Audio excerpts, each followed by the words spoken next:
সুন্দর এই গলার ডিজাইনটি কিভাবে কাটিং করবেন সেটা আপনাদের সহজভাবে বুঝিয়ে দিব। তো প্রথমে একটা বক্রম নেবেন, বক্রমটা দুই ভাঁজে সমান করে ভাঁজ করে নিতে হবে। এটা হচ্ছে ফিউজিং বক্রম। এই বক্রমটা সুতার দোকানে পেয়ে যাবেন। তো এখানে গলার লম্বা দিব আমি 7 ইঞ্চি। এখানে আড়ের মাপটা দিব আমি 3 ইঞ্চি।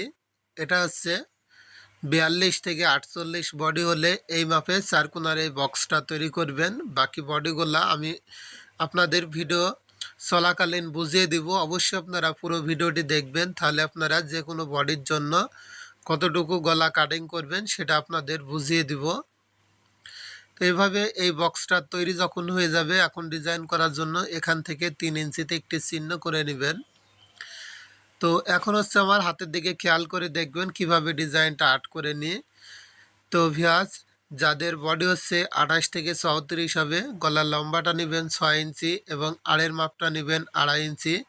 এবং যাদের 36 থেকে 40 বডি হবে, আপনারা গলার লম্বাটা নেবেন 6.5 ইঞ্চি, আড়ের মাপটা নেবেন 3.25 ইঞ্চি। তো নেওয়ার পর এভাবে গলার ডিজাইনটা সুন্দর করে আর্ট করে নেবেন। আর আপনি যদি এখন ব্যস্ত থাকেন, ভিডিওটি আপনার টাইম লাইনে শেয়ার করে রাখুন, যাতে পরবর্তীতে যখন জামা তৈরি করবেন তখন দেখে দেখে এই গলার ডিজাইনটা কাটিং করে নেবেন। তো এইভাবে হচ্ছে একটু ঘষে ঘষে ডিজাইনটা সুন্দর করে তৈরি করে নিতে হবে। এরপর হচ্ছে এখানে বাড়তি বক্রম নেবেন। এই কোণার থেকে বাড়তি বক্রম নেবেন 1 ইঞ্চি। 1 ইঞ্চির বক্রমটা এইভাবে সুন্দর করে দাগ করে নেবেন। তো এইভাবে হচ্ছে দাগটা টেনে নেবেন। নেওয়ার পর এখন গলার ডিজাইনটা কাটিং করে নিতে হবে।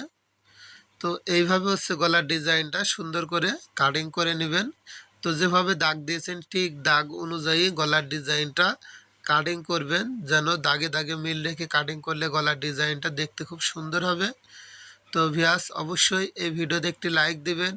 ভিডিওটি কোন জেলার থেকে দেখছেন অবশ্যই আপনার জেলার নামটি কমেন্ট করবেন। এরকম নতুন নতুন ডিজাইন ভিডিও দেখার জন্য অবশ্যই এই ফেসবুক পেজটি ফলো দিয়ে রাখবেন। আর ইউটিউব থেকে দেখলে ইউটিউব চ্যানেলটি সাবস্ক্রাইব করে রাখবেন, তাহলে নতুন নতুন ভিডিও প্রতিদিন দেখতে পাবেন।